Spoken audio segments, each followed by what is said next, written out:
Third topic, now that's very important topic, ठीक है। एक this report is published by the collective agencies of UNICEF, WHO, World Bank, as well as the joint child nutrition estimates, ठीक है। एक report ये और एक report और है, यूएन इटसेल्फ, यूएन रिपोर्ट है that talks about the mall nutrition in India, ठीक है। तो उसमें बात की गई है इसकी, लेकिन that is specific road that is considered more authentic, right? So here this report says that India has the highest number of child wasting rate, ठीक है। So child wasting, ठीक है, तो पहले तो समझ लो what is malnutrition, how do you define malnutrition?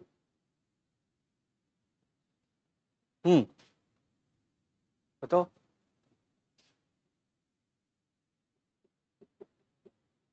Is it only deficiency or excess also? Both, very good, ठीक है।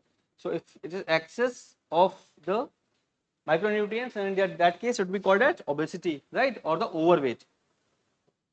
And deficiency, so the deficiency of micronutrients that led to the child stunting, what is that?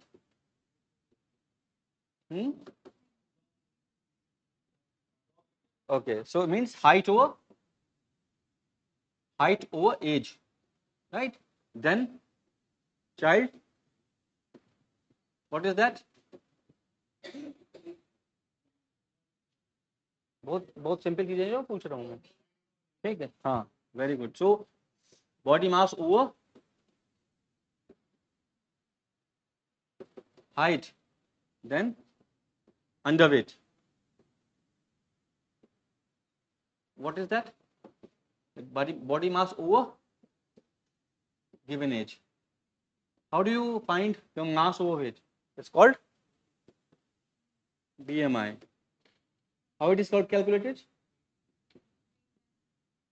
By height. So it means what is the standard range to have the standard body mass? That's approximately 18.5 to 25 or 24, right?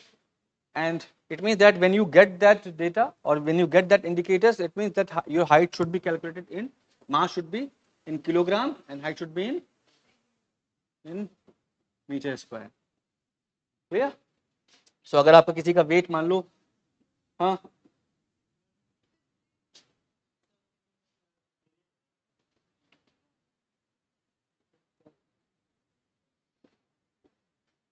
जो आपका metre है ना 1.75, suppose देखो ये indicator जो होगा 25, your weight should be in kilogram. तो suppose for example ले लो, मान लो किसी का वेट 70 है, ठीक है, that should be divided with the height in metre, ठीक है। मान लो किसी की हाइट कितनी 152 centimetre, so what will metre 150 1.52 into 1.52 करोगे, ठीक है, तभी ये, जरूरी नहीं कि हर बार स्क्वायर एरिया बन जाए, ठीक है। तो यहाँ आपको बॉडी मास निकालने के लिए you have to square your height in meter and the weight should be divided by that height, then you will get this ranges, ठीक है। हाँ, क्योंकि अगर आप फॉर्मूला सही लगाओगे तभी आपका BMI, वरना फिर आपका अगर फॉर्मूला गलत होगा तो BMI 125 होगा, फिर आप समझोगे कि मैं तो, मेरी तो ओबेसिटी है, लेकिन वो होगी नहीं, ठीक है। तो ये रेंज तभी आएगी जब आप फॉर्मूला सही यूज करो, मुझे क्लियर, ठीक है। तो जहाँ कहीं भी डाउट हो आप एक बार चेक कर लेना अपना, ठीक है। सो हाँ हाँ, ठीक है। सो stunting, wasting and underweight, okay. Overweight, this is the diet rate, the overweight means the obesity, and diet related to the non-communicable disease, related to the non-communicable disease, जैसे हार्ट डिसीज, स्ट्रोक, डायबिटीज कब होती है, जब आपका intake nutrients का ज़्यादा हो जाता है, ठीक है। डायबिटीज कब होती है, जब शुगर का इंटेक ज़्यादा होता है, ठीक है। तो अब ये जॉइंट मालन्यूट्रिशन एस्टिमेट, एक्चुअली ये बहुत ही इंपॉर्टेंट ग्रुपिंग्स है, ठीक है। तो यानी कि जब यूनिसेफ, WHO, वर्ल्ड बैंक ये जब रिपोर्ट बनाते हैं, level and trends in child malnutrition, they take the help of the joint child malnutrition estimates, that is team working over this data of stunting, wasting and all, ठीक है। So this is the group of team, group of expert whose task is to look after the statistics related to these indicators. Clear? So it's a in 2001 to address this group to address the call for harmonized child malnutrition estimate. Harmonized means कि ऐसा ना हो कि UNICEF कुछ बता रहा है, world bank कुछ कह रहा है, ठीक है, WHO कुछ कह रहा है, ठीक है. सो हार्मनी होनी चाहिए स्टैटिस्टिक्स में, ठीक है. तो एक टीम बनाएगी.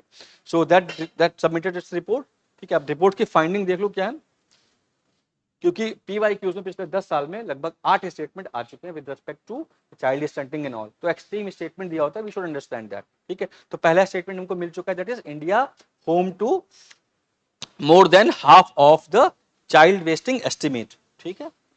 सो India has the highest child wasting rate globally with over 18% of Indian children, ठीक है. सो इट्स अप्रोक्सीमेटली लगभग ये काउंट देखा जाए तो 50% के आसपास होगा, ठीक है. सो आगे देखते हैं. अब इसमें wasting, half of all children with wasting in the world live in India, ठीक है. तो जितने भी वेस्टिंग के एस्टिमेट्स हैं अक्रॉस द वर्ल्ड उसका आधा इंडिया में, ठीक है. तो अगर सिंपल सा स्टेटमेंट दिया है यूपीएससी में, half of the children with wasting in the world wide live in India, ठीक है. तो ऐसे स्टेटमेंट एक्सट्रीम स्टेटमेंट है, ये आपको पता होने चाहिए, ठीक है. तो दिस इज एक्सपेक्टेड. बाकी जो स्टेटमेंट है तो उस पर डिपेंड करता है यूपीएससी कितना कॉम्प्लेक्स कर रहा है पेपर को, that depends. So in 2022 an estimates 45 million children, लगभग आपको ये देखना है कि that's 75% of children with severe wasting live in Asia and 22% live in Africa. अब देखो सीवियर वेस्टिंग के जितना भी एस्टिमेट है, ठीक है, मान लो 100 लोग हैं तो 99 alone severe fasting and 99 children unknown living in Asia and Africa. Only 1% live outside these two continents. ठीक है. So there is a further interpretation of this statement. Stunting. So India had a stunting rate 31.7%. Wasting कितना 18%. Stunting 31.7%. अभी आगे देखेंगे कि overweight कितना 2.8%. So there are 37 million children under 5 who are overweight globally. ठीक है. An increase of nearly 4 million since 2000. It means that देखो अब ये आपको ये नहीं याद रखना है कि 37 मिलियन है, आपको क्या याद रखना है कि that is a globally increase trend in the overweight, ठीक है. So overweight statistics is increasing globally. Clear. So बस यही ट्रेंड आपको रखना है. ऐसे ही पूछा यूपीएससी ये इंक्रीज हो रहा है डिक्रीज हो रहा है ओवर द पास्ट 20 years, ठीक है. तो it's increasing. Now India had an overweight percentage of 2.8% in 2022 compare to 2.2%. तो इंडिया में क्या है इंक्रीज हो रहा है, ठीक है. तो ग्लोबली इंक्रीज हो रहा है.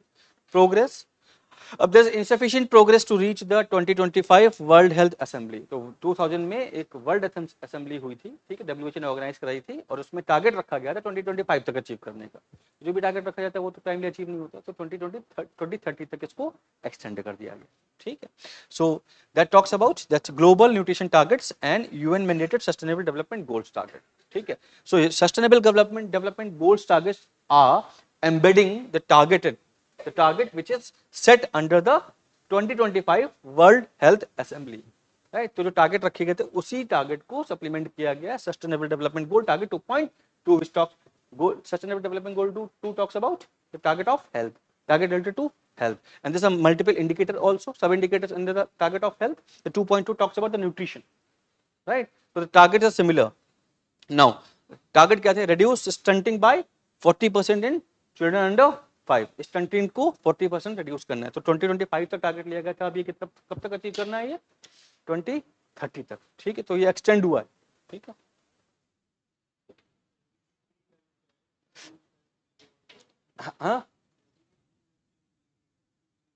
हाँ yes correct. So SD target 2 about talks about hunger, ठीक है. तो हंगर का 2.2 जो part talk about mall nutrition, मैंने हेल्थ बोल दिया था. हाँ वो करेक्ट कर लेना अगर कहीं नोट कर लिया हो, ठीक है. वैसे 3 टॉक्स अबाउट हेल्थ, ठीक है. So WHO global nutrition targets are, ये करेक्ट कर लें, ये असेंबली है, ठीक है, WHO नहीं है. तो reduce stunting by 40%,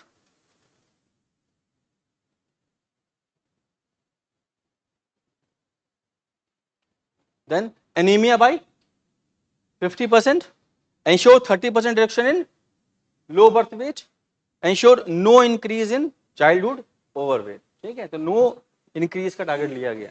then increase the rate of exclusive breastfeeding in India, ठीक है, across the world. Now reduce and maintain childhood wasting to less than 5%, ठीक है. तो जो ग्लोबल टारगेट है चाइल्ड वेस्टिंग का वो क्या है, लेस देन 5%. अभी इंडिया कितना चल रहा है, ठीक है. सो इंडिया का सेम टारगेट है जो 2030 to be achieved, it should be less than 5%, ठीक है. So these are the major finding. देखो ये ऑलरेडी ये डिस्कस हो चुका है WCR में, ठीक है. This important, this the comprehensive dimensions which are related to the mains also, ठीक है. So this topic is very important for the mains purpose also, where you are supposed to write about the status of health across the world including India, ठीक है. So this the takeaways for the prelims purposes only, clear. Now coming to the third topic.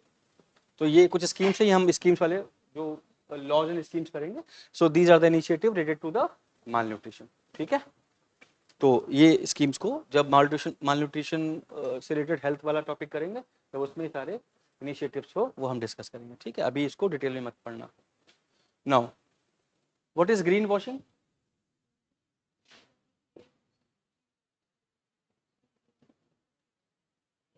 Any other person, किसी को बताओ what is green washing online? Have you heard the term of green washing, blue washing? You know? What is blue washing? हाँ, तो green washing was the right interpretation, ठीक है. It means that if an organization put forward certain policies, regulations given by them, declared by them, but they are deceptive in nature. That they say, when they say that it is recyclable product and actually it is not. So it is the phenomena of green washing, ठीक है. ये बिल्कुल वैसे ही जैसे brain washing होता है, ठीक है. तो ग्रीन वॉशिंग में जो ग्रीन टेक्नोलॉजी की बात की जा रही है वो डिसेप्टिव है, ठीक है. That's actually does not exist, ठीक है. जैसे आपको पता होगा अभी कोका कोला का केस था, फॉक्सवैगन, वेरी फेमस केस, ठीक है. They talked about that they are environment friendly techniques they are using while manufacturing the products, ठीक है. Coca Cola came up with the idea that we have the bottles, plastic packaging bottle, which are environmentally friendly and they are completely 100% recyclable, which is the fake claim, ठीक है. So that's why now this is the global issue. And with respect to India we have some laws also with respect to the greenwashing. Similarly, what is blue washing? No, not regarding electronic, but that deals with the social and ethical issues related to the policies and the products given by any particular organization. जैसे for example मान लो आपने Instagram पे account बनाया और आपसे promise लिया गया कि आपका अकाउंट प्राइवेट रखा जाएगा, ठीक है. The details would be kept in privacy, ठीक है. And your further details would not be shared with anybody, ठीक है. स्टेट मान लिया किसी बैंक जाते हैं अपने शॉपिंग करने के, तो आप नंबर देके आते हैं अपना कॉन्टैक्ट नंबर, तो your contact number will be kept private, but they sell that entire data to the further organisations. This is blue washing, okay, when the organization applies unethical practices in the ethical domain as well as social domain also, okay, that's called the blue washing. Clear? There are two terms in news.